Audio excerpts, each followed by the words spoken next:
Après que le roi de l'Empire de Kakin eut annoncé son avancée vers le légendaire continent sombre, les Zodiacs furent convoqués dans une tension palpable. Chaque tentative passée pour atteindre ce territoire interdit avait laissé derrière elle des calamités si terribles que le nom seul du continent glaçait le sang. Les dernières expéditions officielles remontaient à plus de 200 ans. Mais Kakin n'était pas soumis aux lois du V5.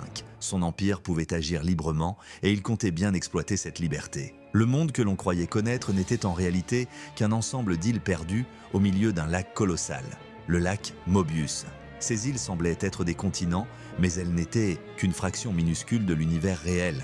Au centre, le continent sombre s'étendait, une terre où la nature elle-même semblait s'être déchaînée.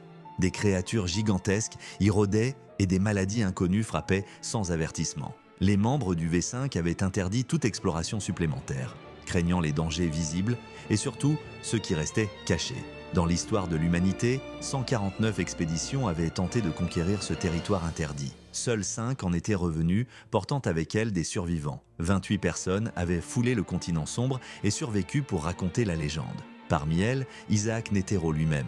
Mais chacune de ces expéditions avait ramené une calamité dévastatrice, connue plus tard sous le nom des 5 grandes calamités du continent sombre. Aujourd'hui, parmi tous les survivants, il n'en restait plus qu'un, Beyond Netero, héritier de la légende et dernier témoin d'un monde que la folie humaine ose encore défier.